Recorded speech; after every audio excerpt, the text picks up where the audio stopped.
that's something else that we have to talk about here, since we're talking about all of this, like scams in Australia especially. I know there are plenty of them, but let's maybe look into especially something that is targeted to someone like us, like mostly international student. Like few of the scams that you could hear about is investment scams. There are like romance and dating scams.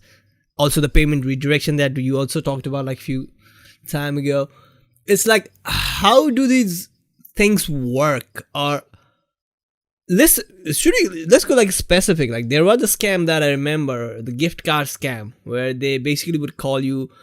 Either they would say they are from ATO or some tax or some police or something, and somehow they are very good to play with your psychology. Like somehow they utilize the scare, that fear, the feeling of fear. They are somehow very good in utilizing that and making people, they don't give a chance. Like even people that think twice, they just go out there and buy a gift card and just give them.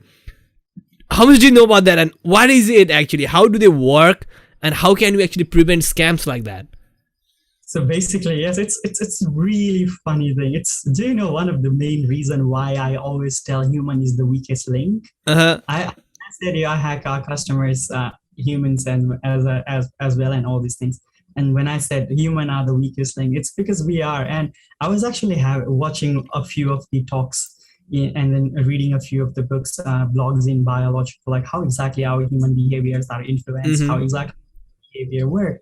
And it's so easy to manipulate. It's like, the thing is like, if we are fearful of something, it becomes so easy for anyone to manipulate you and make you a puppet.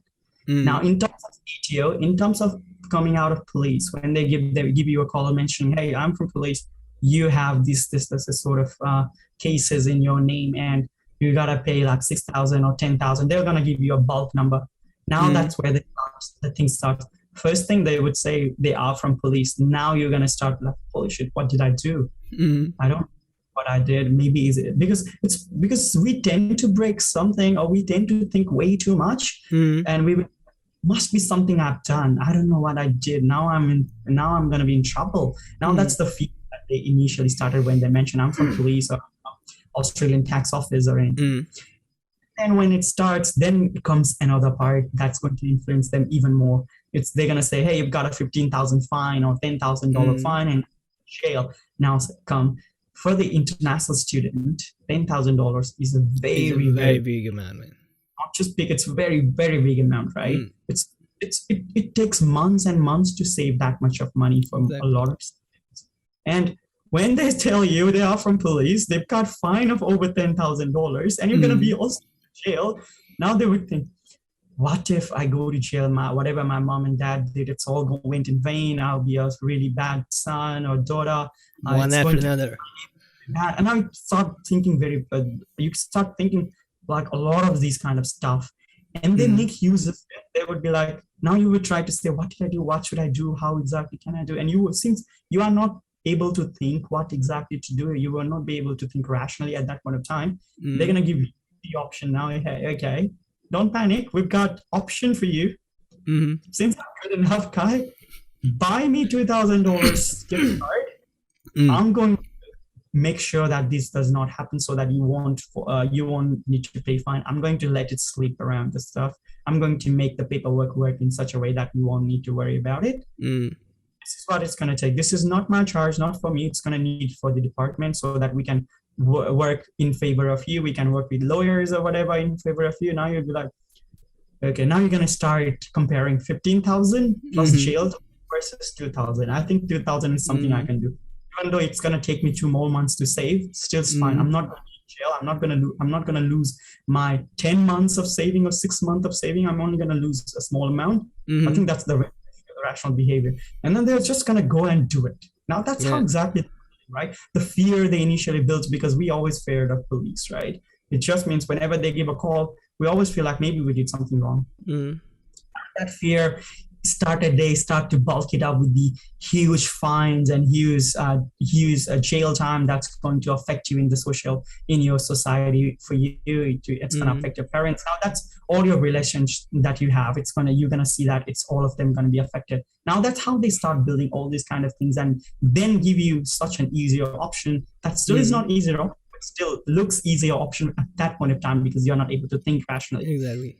You fall for it. So these are the way they usually do it. And our human behavior, we always were built by this. The reason we live in a society, the reason we came down from Stone Age, from moments to living in a society, is because we always feared from the environment. We always feared of the predators. We always feared of different animals. We always feared of the weather that could kill us. And because of that, so that we could be safe, we formed a society, right? And even though we did that, our roots are always in the same thing, always in the fear. So that's why we never get to think rationally enough, right? So yeah, that's how exactly most of the time it happens. So you should always know, to be safe from it, is no any government official gonna call you regarding like you got a fine or something.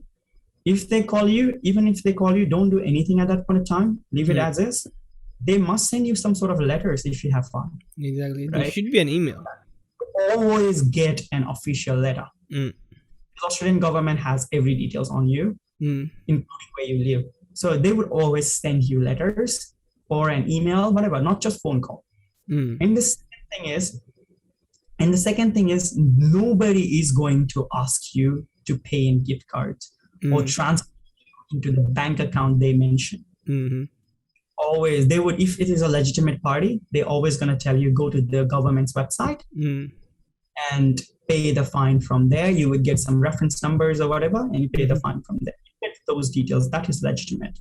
You're not no any government, or not just government, no any corporate, no any business works in payments. It always should have a proper cash flow, because without that flow, they won't be able to show it in their accounts now, right? Fraudulent if they don't show it in accounts. So because of that, you need to be really wary about it. And even if someone tells you they are from police department, never fear, because they might not be calling you because you did something wrong. They might just be, I don't know, they might be calling you to check on you if you are well enough. Maybe someone had called, said that you are the victim of some sort of violence or whatever. Maybe they are check on you, or maybe they are calling you to because someone put you as a reference for something, or maybe they are calling you for some other matter. It does not always mean they are calling you because you did something wrong. So we need to be always very, like, these people are not here to scam us, not to scare us. They are to help us, to protect us. So we need to be really wary about it. So don't be scared of those kind of calls. Don't be scared of police. Don't be scared of government or any calls that comes from government. Be scared of actually, if they are going to ask you for your personal details in the phone, if they're going to ask you for your bank card details on the phone, or if they're going to ask you, like, send them a picture or whatever of the card and anything, be scared of that thing and don't ever do it. Because no government's going to ask you for that. I've even seen, like, a lot of time, I've even seen that some people had put on some sort of advertisement saying the mobile phone is this cheap and that, and then they're going to send you an email. They're saying, hey, for the verification purpose, you need to send the cards front and back. Now, you might seem like, oh, yeah, the phone I'm getting isn't real cheap. It's almost like 70-80% off. That's a really good deal for me. Maybe I'll just use it for myself, or I'll send it back to my family. You're thinking that way, but that person is actually might be scamming you. Now, when you send your bank card's detail, he can literally use that details to buy something. Is it similar to payment redirection? Yep, that happens. That's what you're talking about right now, right? Payment redirection? Like payment redirection, not all the time. So sometimes it can just be like what you're fined for. They would just give you a call and ask you, like, hey, they've got to find something like this that you already know about. And they would ask you, instead of sending it to the BSB or accounts that they mentioned in the letter, that's the wrong address, can you send it to a different? That would be a full payment redirection. But what I'm talking about, using your debit cards when they ask you to send your debit card or credit cards front and back pictures and debit cards details over the emails or phone or messages. Now that's going to be more on the scam side as well. So they're going to use it to buy something on your behalf for themselves, and you're going to be ripped off. So those are the things, something that often happens, right? How do you know that? Like, because whenever we are doing any sorts of online shopping or anything, we are always giving our card details, right? Our number and back number, front number, and everything we are giving it. How to know if we are giving it to a valid website, valid form, or it's not valid? Is there any way to know that, differentiate that? Well, I would say do not use any website you've never heard of or that sounds illegitimate. For example, if I go and shop in Iconic, I know the Iconic has its own brand, it's a legitimate business, right? And I'm trying to go and put my details. And I would also know Iconic has gone through multiple security testing and they are compliant to the bodies that processes our payment. So I know I'm safe enough to go and keep that. So you need to think, I think from that perspective, because I know from the security side of it, like the compliance things, that needs to make sure that everything is secure in place. But from a normal perspective, I would go and shop in the iconic.com.au and put my card details, because I know it's a legitimate business. I've heard of it and they have been in business for some time. And I would not just go into like randomshop.com.au and put my card details. Like randomshop.com.au, I only found it today, or I even only heard it now. I don't even know if that exists. So you can always check whether or not that business exists in Google. Search for the address, you would be able to find, look into their contact form, see their addresses, search for the address. Do you see that address is legitimate or not? So you always find those kind of details. So that's how you can pretty much differentiate. So but the best possible tip I can ever give you to stay away from those scams is don't go into hallelujah.com.au and put on your credit card details. Just put it website that you've heard of that has been in business. Make sure where you're putting your card details. Basically, do your research. If you're going into something new, do your research. Always know that. You should always know any minute you would be hacked. Know that there still is a risk that you might be putting it into the fraud's website. You might be giving out fraud. There is always that risk, but provided that to reduce that risk or to reduce that fraud can happen, you do not put your card details into any random website you see in ads, or you see in Google ads, or in whatever you're using. You might see in ads as well. Don't put it there. Just a website that you know of and that you have heard of. Yeah. If you like this video, hit subscribe. You can listen to the full podcast in YouTube, Anchor, Apple Podcasts, and Spotify.